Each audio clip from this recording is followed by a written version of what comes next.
తెలంగాణ ప్రభుత్వం ఏటా అందించే కొండా లక్ష్మణ్ బాపూజీ పురస్కారాలకు యాదాద్రి భువనగిరి జిల్లా పుట్టపాక గ్రామానికి చెందిన ముగ్గురు చేనేత కళాకారులు ఎంపికయ్యారు. చేనేత రంగంలో విశేష ప్రతిభ కనబరుస్తున్న చేనేత కార్మికులను ప్రోత్సహించేందుకు ప్రభుత్వం ఈ పురస్కారాలను అందిస్తోంది. అవార్డులకు పుట్టపాకకు చెందిన చేనేత కార్మికులు సామల భాస్కర్, గోడా పవన్, కొలను శంకర్ ఎంపికయ్యారు. సామల భాస్కర్ నెమలి, దేవతామూర్తులు డిజైన్ ఉన్న చీరలను రూపొందించారు.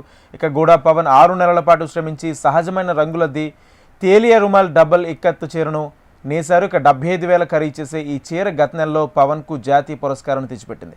కొలను శంకర్ రాజ్కోట్ సిల్క్స్, లినిన్ కాటన్తో డబల్ ఇక్కత్ పద్ధతిలో ప్రత్యేక చీరలు రూపొందించారు. ఇదే గ్రామానికి చెందిన గజం నర్మదా కూడా మార్కెటింగ్ విభాగంలో జాతీయ పురస్కారానికి ఎంపికయ్యారు. దీనిపై మరింత సమాచారం మా ప్రతినిధి రామరెడ్డి అందిస్తారు.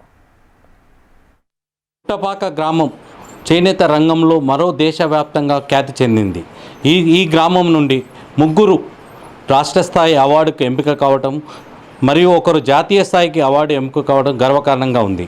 ఈ గ్రామంలో చేనేత రంగం రానున్న కాలానికి కనుమరుగయ్యే పరిస్థితిలో ఉన్న సమయంలో వీళ్ళు జాతీయ స్థాయి, రాష్ట్ర స్థాయి గుర్తింపు రావడం చాలా ఈ ప్రాంత జిల్లావాసులు, యాదాద్రి భువనగిరి జిల్లావాసులు గర్వించదగ్గ ప్రయంగా చెప్తున్నారు.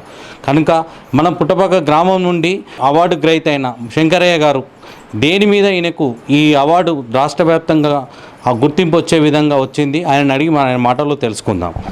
నమస్కారం అన్న, చేనేత జాతీయ దినోత్సవ శుభాకాంక్షలు. అసలు మీకు ఏ దాని మీద మీకు రాష్ట్ర స్థాయి గుర్తింపు వచ్చింది, దీన్ని ఎలా గుర్తించారు, దాని గురించి చెప్పగలరు? నిలువు రాజ్కోటి సిల్క్, పేక, లెనిన్ కాటన్ ధవలికత్ చేయడానికి డిజైన్స్ వెరైటీగా, కలర్స్ కూడా వెరైటీగా చేయడం వల్ల దాన్ని చూసి ఒక ఎంపిక చేసుకున్నారు. ఎన్ని రకాల కలర్లు మీరు దాన్ని వినియోగించారు?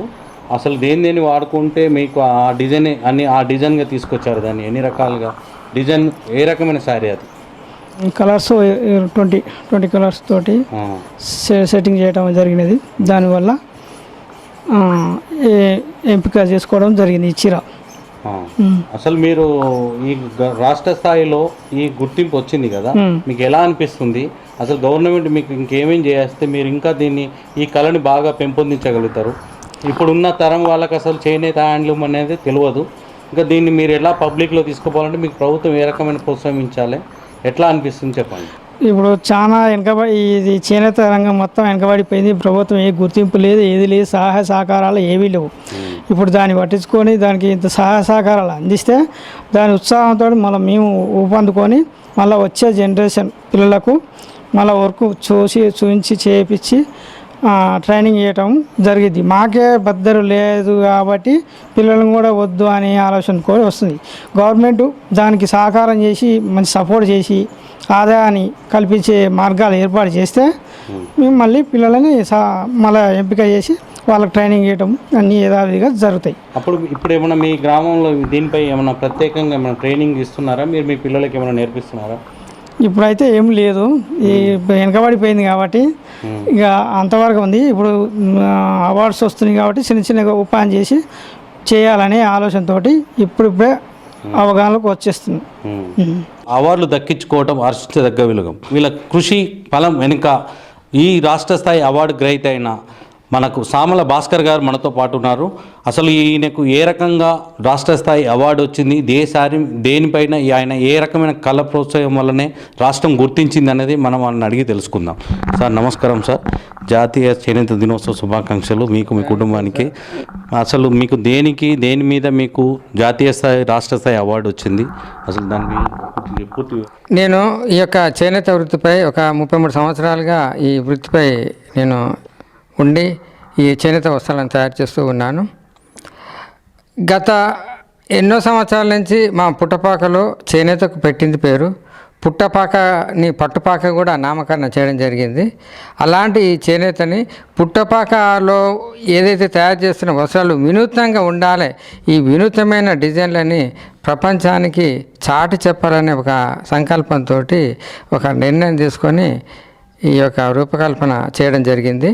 దీనిని మొదటగా నేను ఒక గ్రాఫ్ రూపంలో నెమలి దేవత సాటి నిఖత్ అనే ఒక చీర కోసం అని చెప్పి మామూలుగా జనరల్గా ఒక 30 నుంచి 40 స్టెప్లతోటి డిజైన్ తయారు చేసి చీర తయారు చేశారు. నేను అలా కాకుండా దీనిని 1450 స్టెప్లతోటి చాలా ఎంతో శ్రమించి ఒక నెల రోజులకు పైగా ఈ యొక్క శ్రమించి ఒక గ్రాఫ్ వేసి దీన్ని రూపకల్పన చేసి దీనిని వెబ్ రూపంలో తీసుకొచ్చి దీనిని సాధారణంగా మామూలుగా నేసేదానికంటే నేను ఒక సాటిన్ అంటే బోనస్లో 4 అచ్చులతో ఒక 3D మాదిరిగా వచ్చే విధంగా కనబడే విధంగా ఈ యొక్క చీర తయారు చేయాలనే ఒక ఆలోచనతోటి నేను 7 రంగులతోటి ఈ యొక్క చీరను తయారు చేయడం జరిగింది. దీనిని 2.5 కొలుకుల మెట్టు బాడీ, 1.5 కొలుకుల మెట్టు పళ్ళుతోటి తయారు చేయడం జరిగింది. ఇక్కడ నేను తయారు చేసింది ఏంటంటే బ్యాక్ సైడ్ ఏమో మామూలుగా కనబడుతుంది, ఫ్రంట్ 3D ఎఫెక్ట్ మాదిరిగా కనబడుతుంది. అదే దీని యొక్క స్పెషాలిటీ. అందులో భాగంగా దీని ఒక నెమలి దేవత ఆకారం తీసుకొచ్చి తర్వాత ఒక నెమలి దేవత ఒక వనంలో ఒక అన్ని పుష్పాలు ఉండే విధంగా ఒక చెట్టు మాదిరిగా అన్నీ క్రియేట్ చేసి ఈ యొక్క డిజైన్ తయారు చేయడం జరిగింది. ఈ యొక్క తయారీకి డిజైనింగ్ చేయడానికి కోసం టోటల్గా డైయింగ్ ప్రాసెస్ అన్నీ కలిపి 9 నెలల సమయం తీసుకున్నాను. దాంతోపాటు మళ్ళీ చీర వీవింగ్ వేయడానికి కోసం 1 నెల సమయం పట్టింది. టోటల్గా ఈ చీర కోసం 10 నెలల సమయం కేటాయించడం జరిగింది. ఆ 10 నెలల సమయానికి ఫలితమే ఈ యొక్క చీర. దీనికి ప్రభుత్వం గుర్తించి తెలంగాణ రాష్ట్ర ప్రభుత్వము కొండ లక్ష్మణ్ బాబూజీ రాష్ట్ర స్థాయి అవార్డు ప్రకటించడం చాలా సంతోషంగా ఉంది. ఈ అవార్డు ప్రకటించినందుకు తెలంగాణ ప్రభుత్వానికి ప్రత్యేక ధన్యవాదాలు తెలియజేస్తున్నాను. చేనేత రంగం మరింత అభివృద్ధి చెందాలంటే ప్రతి ఒక్క కార్మికుడిని, అసలు మగ్గం నేసేవాడిని, జియో ట్యాగింగ్ ఉన్న వాళ్ళనే కాదు, ప్రతి ఒక్క వ్యక్తిని మార్కెటింగ్ చేసే వరకు ప్రతి ఒక్క వ్యక్తిని మా చేనేత కార్మికునిగా గుర్తించి రాష్ట్ర స్థాయిలో ఉన్న రాష్ట్రం చేనేత బీమా కానీ చేనేత అభయ హస్తం కానీ ఎలాంటి చేనేత రంగాలకు అయితే ప్రోత్సహిస్తున్నారో అలాంటి గవర్నమెంట్ ఇచ్చే సంక్షేమ పథకాలన్నీ ప్రతి ఒక్కరికి గుర్తిస్తేనే ఈ రంగం అభివృద్ధి చెందుతుందని రాష్ట్ర అవార్డు గ్రహీత అయిన సామెల భాస్కర్ గారు మనతో చెప్తున్నారు. కెమెరామెన్ రవితో పుట్టపాక నుండి HM TV రామరెడ్డి.